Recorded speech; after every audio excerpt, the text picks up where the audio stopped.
Kailian, itay laang nabiit nagbalin pakasaritaan iti social media ti nag-viral a video ti panangtengel ti may sa POSD enforcer iti mata pa menor de edad nga ambulant vendor. Tapno may laluwag ti pakabuklan na pasamak mangipaay iti kanayunan nga impormasyon ni Daryl Kim Longid dadauli ti Public Order and Safety Division ti syudad. Sir, naiba nga malam, sir? Kumuna iti amin, mabalin ka di nga pakiilaw-lawagyo ti napasamak nga agwarwar sa video panangtiliw ti enforcer tayo iti minor de edad nga ambulant vendor. Yes, good evening or good afternoon pa ilang. Ma'am Alak and Sir Breves, thank you for the opportunity to further clarify the now viral incident involving our office. Siguro ti pagrugyan tayo ditakat the very short video that was posted does not capture the entirety of course the history no apay nga kasi tinaging action daytoy enforcers tayo. So if you would allow me to explain daytoy as per record daytoy peddler nga daytoy kat 4 times nga na-encounter and daytoy specific team nga daytoy. And some of the reasons why they have encountered him is because of the reports received from our hotline, especially when they occupy these stairs at between the Silungan and SM, which they usually occupy. So the first nga interaction tayo with these peddlers since first time nga nakita tayo ito moving team tayo. That as di ganda pa ilang so that they can explain while they were explaining ka Tin Marayon so that's the first experience we had with them. Iti pangadwa kat idi na-realize ng POSD enforcers yung masasubig kanya na taray naman yun goods na kat napaspas very agile sila so hanga makamatan ng enforcers. Those opportunities would have been our chance to really explain to him kan ipakaawat nga nalain. Ngam kastamat ti kanayon nga aramid isungahan tayo nga may explicar nga gusto kinya na. But on the third time, we actually have a video of it. Kat nasukol dagitoy enforcers tayo the same team ijay garod agdan pa sa nga TSM. And nag-agreement iso na nga sumurot. Nobody held him at any of those previous occasions awanti nag-agam kinya na. But then while we were waiting for our mobile to arrive, kadakngat iso na ijay ko nakatin maraymanen. No? And that's precisely the reason why on the fourth time nga na-surpresa na ito'y team tayo, iti sa bali nga location, they had to hold on to him. Kasi basically fourth offense na diayan. And our intention really is to take him to the office for identification, profiling, and to get more information about him. And of course to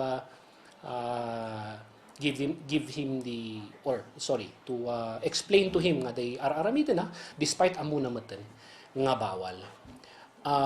Also for the information of the public, and all peddlers know this. In fact, they very well know our internal policy na no first time ka nga madala dito yung opisina, we will not confiscate your goods. Unang-una garod, the protocol ni kat identify who you are. Number 2, kat i-explicar the violation nga na-violate na. And to make them understand that it is not allowed. And then after that, pasuratan mo iso dati commitment not to offend again. Di ay tikas la condition mi para i-release the goods without paying anything. And they should be on their way. And there are many first-time violators that have benefited from this. And from a enforcement perspective, data ati mako ng konsiderasyon. But of course, what will you do? No, ti may isang violator kat recidivist or repeat offender, or that every time nga matiliw tayo isuda, kat tumaray da. No? So, based on my analysis on the viral video, the it was necessitated, no, to hold on to the violator kasi we had to bring him to the office, not for arrest or for pagkakakulong, but to profile him and really explain garot ito yung violation na. Unfortunately, syempre, tinakita is a video cut na iwara jila ko na. And again, I'd like to explain again that it is his attempt to escape that led to the scattering of the goods. Our enforcers never scatter goods kasi da kami tumatlang timang pidot. No anya man timay wara da kami timang pidot because han nga mabalin nga iba't bati tayo lang dagita goods nga na iwara. So it does not make sense nga da kami ti agiwara. There was a reason apay nga na iwara ti jay syempre from the eyes of the passing public kat kasla nga dramatic na. And of course since they do not know the history, our history with this particular peddler, it's easy to judge piman nga abusado ti POSD. But if you again analyze the video frame per frame, jay ubing ti kayat na nga pumiglas, so it would somehow appear nga kasla nga maguyuyod, but not. It's not the case. Yeah? The enforcer was simply holding his position, and eventually, in tulod na jay ubing jay likutilugan without forcing him. You can review it again. Sinmangatmat nga nasaya si ubing, and then he was actually brought to our office before being led to the Women's and Children's Protection Desk because wala po siyang maipakitang identification dito sa aming opisina. As regards to the claim of minor, since he was not able to present any identification, we were not able to confirm because he could have been 18 niya. Aduti cases tayo nga kasta nga ti may sa nga claim nga minor kat haan gayam. Ma-determine niya haan gayam nga minor eventually. But regardless, since wala naman siyang may pakitang ID, we thought it best to bring him to the Women's and Children's Protection Desk, E.J. Burnham, where he was processed further. And as per update, jay mismong kapulisan tayo, tinagipangukin niya na ijay Pangasinan.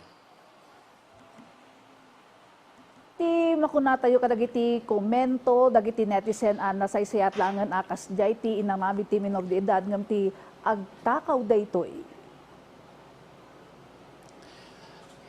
That's what we call a strawman fallacy, niya, strawman argument. It's nothing related ti pagtakaw kun jay panaglako. Of course, both are illegal and discouraged. No? No agtakaw ka, maibalod ka. No, well, minor is una, so probably haan. But I'm not sure how you can relate those two. Yeah? Siguro ti panunutan ti dadumakat, kalangor nga kasi jay conventional thinking kat aglako aklatan ata kaysa agtakaw. Kanya mi ma-appreciate mi ngay dagita effort. In fact, we sympathize with the peddlers. We know that some of them are genuinely trying to earn a living, uray no amuda nga bawal. Anya ngay hamat nga readily available ti trabaho, especially for minors. However, may ibang gaday ta iti umiriral nga batas tayo. Isugarod nga adati makunami nga steps nya prior to the apprehension, which includes dayta panagbagbaga, panagitud ti konsiderasyon. But when you become a repeat offender, unfortunately, we have to enforce daytoy lintag tayo, nya? Whether we like it or not.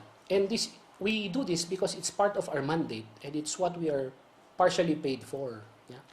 Otherwise, no hanming aramidon dayta, number one, we encourage more to conduct illegal peddling. That is the direct result. Yeah? And by doing so, maapektuhan mat dagito legitimate. I keep saying this, maapektuhan ti legitimate vendors. So nga, kanya mi adikat, this is actually, the illegal peddling mandate is the least like nga mandato mi ta kastigaro ti nature na inya kaslaka ka mga api. But it's part of our mandate nonetheless, so we have no choice but to do it. And we never abuse niya. It's easy to accuse us based on short video clips Jay may isa nga naging viralan mi, idi napalpalabas nga tawon kat. In fact, it's the exact opposite. Dito agmamais. Jay na abuse physically and verbally kat jay enforcers mi. They never talk back. They just hold on to the goods that they were trying to confiscate, which is part of our protocol. Habang sipsipatan jay vendor isuna, kan jay kinugtara na jay mais na panpay jay ulo jay may sa enforcer, but they never retaliated. So I'm not sure where the abuse is nga makunkuna. If you look objectively, tell us where the abuse is, and we will further investigate. But with the video evidence that has been presented so far, even from my objective point of view, awan ti makita nga panaglabsing. Sir, nabayagan aparikot iti syudad dagiti ambulant vendors, mano ti bilang dan iti syudad ken tagaano dagitoy. Yes, on estimates, there may be 150 active peddlers. Hamot nga continuous ito yung every now and then adada. Ngam adamot jay tuloy-tuloy jay inaldaw talaga nga paspasaway. 98 to 90% of them, 98 to 99% of them could repeat offenders, like countless times nga paulit-ulit niya. And they come from various places. Siyempre, dagito asidog kat La Union, Pangasinan, pero may galing din sa Pampanga at meron din galing sa Bacolod and other parts of Visayas. From our observation, ket kasyegarod nga nagrugi nga may sa duwa taluda, but eventually when they realized that kurang siguro ti manpower ti POSD to fully cover all the places that they operate in, they invited more. Yeah? They invited more to from their provinces to conduct peddling. Kumit kita ti peddling. In fact, some of them, as I have mentioned in previous interviews, ket almost syndicated because they have a capitalist dati taga pondo kinyata kat pumuporsyento na lang. They have strategic bodegas dati communications da pa agririn na juda pa dati spatter da, so very well organized nga grupo. However, for this particular vendor nga naging viral, dati peddler nga naging viral, kat hindi naman sila ganun ka sophisticated. We recognize that they are from a Pangasinan grupo da kita. They actually convene, bumabada ito Victory every morning simpangan ta amin jela ko da, and then they disperse aduda more than 5 da nga agop operate, and then at the end of the day agawid da manan.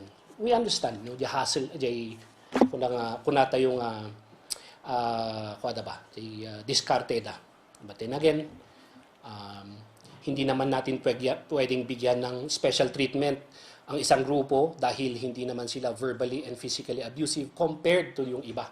Kasi we have the law, same ti application na regardless of status.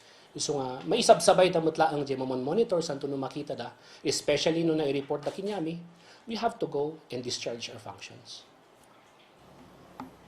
Naimbaga malam, sir, ni Breves Bulsaw daytoy, sir. Umuna nga saludsod manipod kaniyak, sir. Nadakamat yung dagiti banag, may panggapit daytoy panaka-apprehend ti minor de edad. Anya, sir, iti proseso, iti panang apprehend tayo, iti may nga ambulant vendor nga awan mat iti papeles na. Basta kadi umasidag adagos dagiti tropa tayo or ada iti masusurot nga standard operating procedure, sir? Yes, again, good afternoon, Sir Breves. As per policy, confiscation talaga ti main intention iti illegal peddling operations tayo. Yeah? And our enforcers are allowed to remove their uniforms. This is clearly defined under the POSD ordinance. There are 2 exemptions where enforcers can remove their uniforms to have the element of surprise, that is anti-peddling kan datoy bypass operations, iti anti-smoking.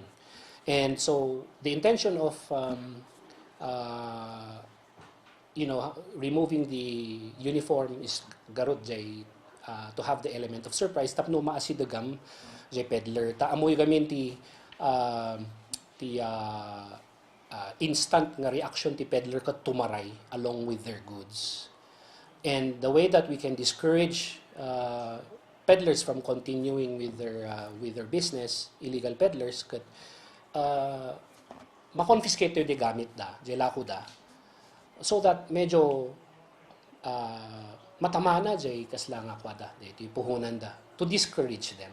That is our intention. And after that, post-operation, the kita goods, they will be listed in our office by number of pieces and kilograms. And after that, maurnong amin jay matilumi for the day, and then we transmit it to one of the 4 centers that DSWD manages, namely RSCC, Haven, Silungan, and Bahay Pag-asa.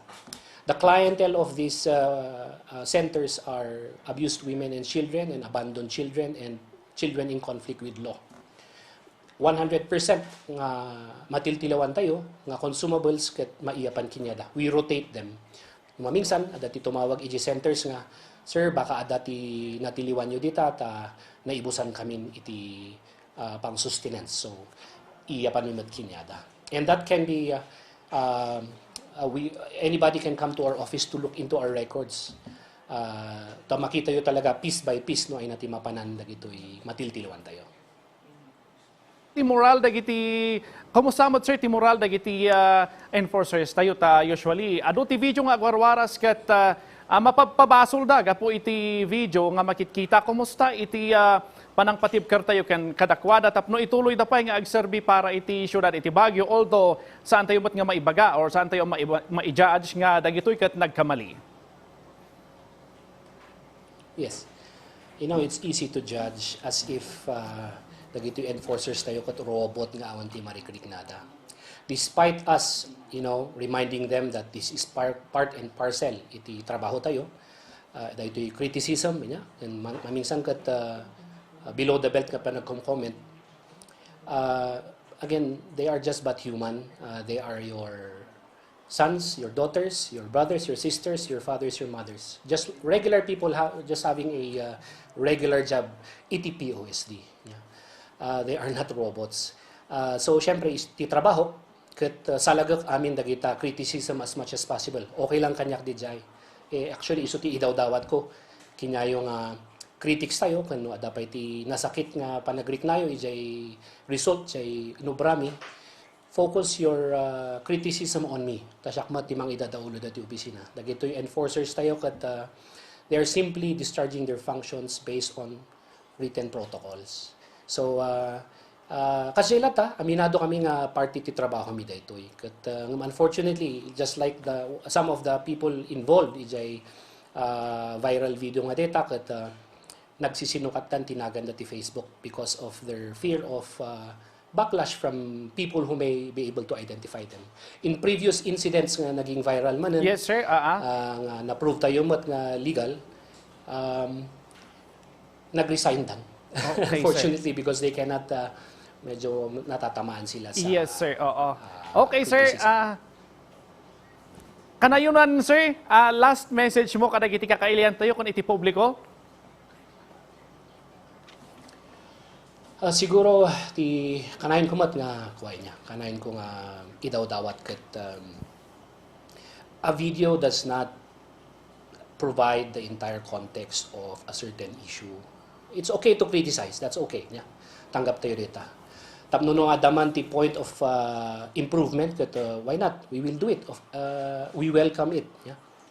But allow us kuma to explain our side before giving your informed opinion. That's for our netizens. Ado tayo ngayon nga makurkuryente on different issues, not only for POSD, but we see every now and then dagito da buwan-banat on social media only to be fact-checked later on. No? And wala na nasabi mo na yung masasakit na bagay, yung mga below the belt na criticism, hindi mo na mate-take back yon. No? And sometimes it affects people's lives. So, yun sana ang hinihingi natin. Let us think and be perceptive before we comment or we click. No? And again, I'd like to remind, in the context of this issue, we are doing this anti-illegal peddling operation primarily to protect our legal vendors. Wala na pong iba. Yan ang pinaka-main objective namin. And if we allow it to these activities to flourish, na kayong tumatlang ti agreklamo ta, they will occupy also our streets. So lansangan. So hopefully maawatan yung daytoy ket trabaho nga importante nga masapol tayong aramidon. Tay, sir, agyaman kami, sir, iti oras ngayon paayo, iti PTV Cordillera.